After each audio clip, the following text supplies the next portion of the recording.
The occipital lobe, found in the back of your brain, if you put your hand on the back of your head, you are touching the occipital bone adjacent to the occipital lobe.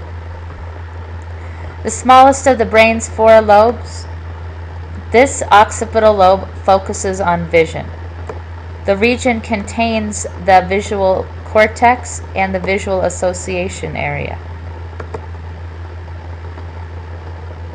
These regions work together and with other parts of the brain to process images from the eyes and to interpret the shape, color, depth, and angles of what you see.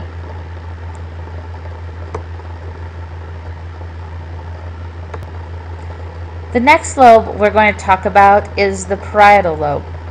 The parietal lobe lies right behind the frontal lobe and just above the occipital lobe from the back and the temporal lobe from the side. This green area is the parietal lobe. The parietal lobe processes the sensations of touch, pressure, temperature, and pain. It helps you to reach, grasp, and know the position of things around you.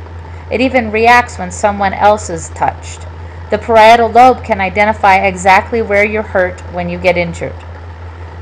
This lobe reminds the brain how to use tools. It uses body memory to respond automatically to actions that are so familiar you don't have to think about them before you act, like baseball players swinging a bat.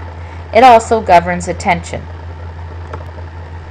A very important part of the parietal lobe is the somatosensory cortex, which turns touch into perception. It collects sensations from nerves in the muscles, tendons, joints, and ears. It uses this information to develop our sense of body position and how we move through space. The somatosensory cortex lies just next to the primary motor cortex, and between the two, it gives you a full sense of how to move and perceive through space. Finally, we will discuss the temporal lobe. The temporal lobe is on either side of the brain, as with all your other lobes. They're always bilateral. And if you think about your head, it's right behind your ear or right behind your temple. The temporal lobe is the location of the hearing centers of your brain, but it is also the part of the brain that listens. Because as I know as a teacher, you all can hear me, but are you really listening to me? That's the key.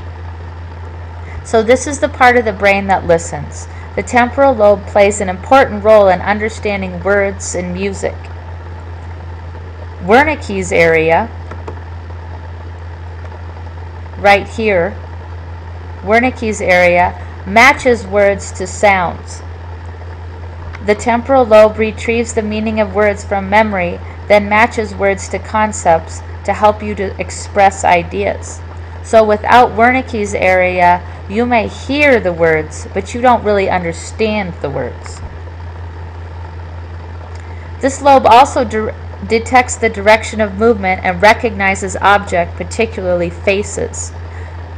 It remembers and recalls both facts and general knowledge. It associates memory with emotion and plays a role in making moral judgments. Your sense of smell is also located here.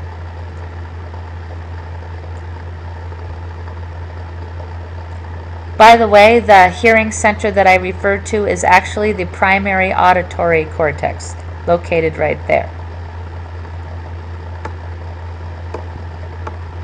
So in general, the temporal lobe provides the brain with a complete mental picture of what we see, hear, and feel.